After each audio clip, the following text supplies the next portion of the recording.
BX1+. L'invité de Fabrice Grosfilet. Voilà, notre invité politique maintenant, c'est Gaëtan Van Gonssenhoven, qui est conseiller communal dans l'opposition à Anderlecht. On va beaucoup parler d'Anderlecht dans cette interview. Également député bruxellois pour le mouvement réformateur. On parlera également d'enjeux régionaux. Bonjour Gaëtan Van Gonssenhoven. On va commencer par Anderlecht. Des citoyens qui se regroupent dans ce qui ressemble un petit peu à une milice pour faire des actions de... on va dire de sécurité, de ce qui relève a priori de la police. C'est normal ou c'est pas normal à Anderlecht ? C'est pas normal, c'est grave, et je pense que ces citoyens se rendent compte du côté tout à fait aberrant de la situation. Mais de leur part, c'est aussi un cri de désespoir qu'ils adressent aux autorités. Je ne pense pas qu'ils aient vocation et qu'ils goûtent à ce genre d'action, et je pense qu'ils sont conscients du danger que cela représente, et aussi de la dérive que ce genre d'initiative peut provoquer. Ouais, ça, on parle des riverains, de la station de métro Clémenceau, station de métro aux abords de laquelle il y a un certain nombre de vendeurs à la sauvette qui se regroupent régulièrement. Je ne sais pas si vous êtes passé ces derniers jours sur place, quelle est la situation ? Est-ce que cette action citoyenne de milice, elle existe encore, ou est-ce que on y a renoncé du côté de ces riverains, et est-ce qu'il y a des actions de la police locale désormais ? Le bourgmestre a annoncé des actions, mais jusqu'il y a quelques jours, les citoyens avaient mené effectivement de façon tout à fait concrète ces actions avec, entre guillemets, un certain succès. Ouais. Vous les soutenez ou pas ? Moi, ce que je soutiens, c'est le fait qu'on puisse les entendre. Parce que c'est vrai qu'au bout de près de 3 ans, ce n'est pas excusable de les inciter à encore de la patience. Au départ, cette initiative de marché illicite se déroulait les week-ends, puis ça s'est étendu sur des périodes de plus en plus larges durant la semaine. Il y a eu des faits de violence hallucinants, des bagarres au couteau au sortir des écoles, etc.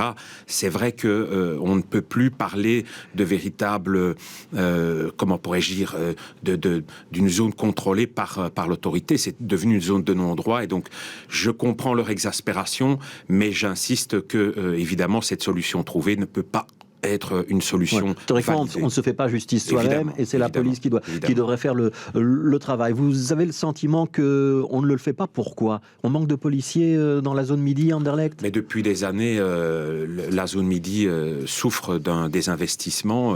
Beaucoup de policiers sont partis, et il y a un manque de moyens pour soutenir effectivement une zone où il y a beaucoup de choses à faire. D'année en année, on promet que les recrutements vont être faits. Mais bon, voilà.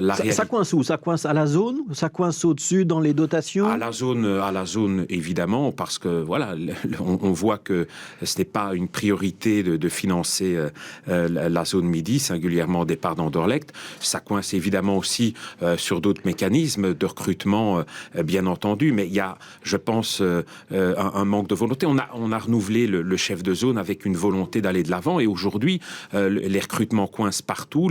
Les policiers de qualité ont tendance à déserter. En soirée, par exemple, il n'y a généralement que 2 patrouilles pour un territoire grand comme celui d'Anderlecht. C'est extrêmement insuffisant, et donc il y a évidemment de la part de nombreux citoyens, de nombreux quartiers, un sentiment de délaissement, d'abandon, et ça provoque ce genre de situation, encore une fois, que je considère comme grave et qu'il faut absolument éviter. Ouais, je rappelle, vous êtes dans l'opposition, Anderlecht. Vous avez les moyens de vous faire entendre, non seulement à la commune, mais surtout au niveau de la zone de police, ou pas ? Oui, je pense qu'on écoute ce qu'on a à dire, et hier, au conseil communal, il y a eu un vrai débat.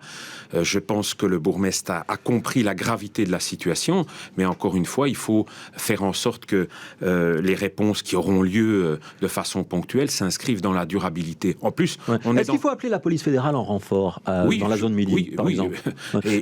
On a fermé dans le quartier de la Roue, donc il y avait un bureau de police. Il a dû fermer justement parce qu'il n'y avait pas assez de policiers.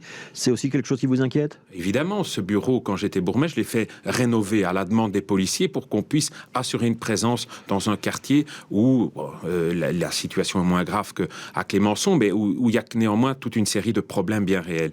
Et donc, c'est vécu comme un abandon de la part des citoyens. Donc, il faut reprendre ce dossier de la sécurité et en faire un élément prioritaire de la politique de cette deuxième partie de législature. Ouais. C'est au niveau de la commune que vous pointez les difficultés, ou c'est au niveau de la région ou au niveau de l'État fédéral? Il n'y a pas que, je vais être honnête, il n'y a pas qu'une responsabilité au niveau de la commune, mais j'ai été récemment visiter Malines et on voit bien que l'impulsion du bourgmestre est fondamentale, parce qu'il y a évidemment la dotation communale, et croyez-moi, lorsque vous montrez que vous êtes déterminé au niveau de la police fédérale, au niveau du parquet, c'est entendu, et on vous donne, à mon sens, plus rapidement des moyens. Lorsque vous faites preuve de volontarisme, j'ai exercé cette fonction de bourgmestre et j'ai pu examiner effectivement que lorsqu'on met les moyens, les autres niveaux de pouvoir... Je traduis pour monsieur et madame tout le monde, Gaëtan Van Gonshoven. Vous êtes en train de nous dire que le bourgmestre actuel, Fabrice Koums, ne fait pas assez pression pour obtenir tous les moyens qu'il faut? Je pense très sincèrement qu'il a, à l'égard de la sécurité publique,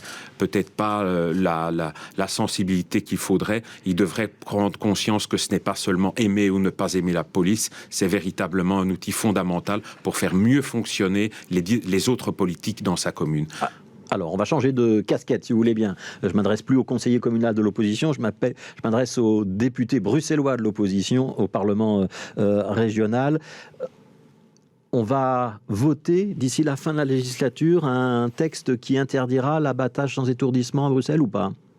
C'est ce qu'on nous annonce. Bon, il y a eu, semble-t-il, lors des discussions au sein du gouvernement, des débats qui n'ont abouti, semble-t-il, à une absence de consensus. C'est Bernard Clairfailly, ministre en charge du bien-être animal, qui a amené le dossier. Il n'y a pas d'accord. A priori, ça va rebondir au Parlement. C'est ce qu'on nous dit, c'est ce qu'on nous dit. C'est ce qu'annonce Défi, en tout cas. Voilà, oui, c'est ce qu'on nous dit. Est-ce que vous êtes prêt à vous rallier à une motion de Défi et à la voter? En tout cas, s'il y a un texte clair et valable pour permettre d'imposer l'étourdissement préalable à l'abattage, mon parti a été sans ambiguïté par rapport à cela. Nous soutiendrons évidemment cela, comme nous l'avons fait, évidemment. Donc s'il y a un projet d'ordonnance déposé par Défi, vous le soutiendrez. Vous n'en déposerez pas un vous-même? Mais écoutez, cette question s'est posée, mais nous l'avions fait par le passé, et voilà, tout ça s'était perdu dans toute une série de polémiques. Nous avons voulu nous montrer constructifs et avoir une démarche apaisée, soutenir l'initiative prise par le ministre en lui laissant le temps et les moyens de progresser, d'affûter le dialogue entre les parties. Il n'y est pas parvenu, et donc forcément, nous ne voulons pas jouer la mouche du coche, mais vraiment être là pour trouver une solution, un chemin de solution dans le respect de tous, mais aussi évidemment ce qui est fondamental dans le respect du bien-être animal. Alors je rappelle, vous êtes président de VWED, vous avez été président, vous êtes toujours. Je suis président de VWED, oui. Donc c'est un domaine qui vous tient à cœur. Qu'est-ce que vous répondez à ceux qui disent oui, mais le bien-être animal, ce n'est pas que l'abattage sans étourdissement, c'est l'abattage tout court, c'est les conditions dans lesquelles on transporte les animaux, c'est un certain nombre parfois de conditions dans lesquelles on les élève, et donc on se focalise sur un point qui n'est peut-être pas le point essentiel et qui en tout cas ne résoudra pas toute la question. Bien sûr que ça ne résoudra pas toute la question, et ils ont raison, et d'ailleurs on poursuit des travaux actifs au niveau... Il n'y a pas une stigmatisation sur deux religions qui pratiquent cet abattage, la religion juive et la religion musulmane? Ce n'est pas le point de vue ni de la Cour constitutionnelle ni de la Cour de justice de l'Union européenne, et donc très clairement, et c'est pour cela d'ailleurs que nous ne faisons pas, nous n'utilisons pas évidemment cet outil pour, comment pourrais-je dire, de façon démagogique comme le fait l'extrême droite. Nous abordons le sujet tranquillement, sereinement, mais ça fait partie effectivement des dispositifs qui améliorent le bien-être animal, mais il y a d'autres sujets qui doivent aussi être traités, et c'est clair, pour nous, on ne peut pas arrêter la question du bien-être animal donc à l'étourdissement avant l'abattage, mais ça fait partie sans doute de mesures sur lesquelles il faut se pencher, mais certainement pas considérer que traiter cette question évacue le bien-être animal. Ce serait là effectivement une grave erreur. Alors on a bien entendu en tout cas que le mouvement réformateur voterait une proposition Défi si elle est déposée. Merci beaucoup Gaëtan Van Gonshoven, merci d'avoir été avec nous, conseiller communal à Anderlecht, député bruxellois pour le mouvement réformateur. On va tourner une petite page de pub et ce sera le journal.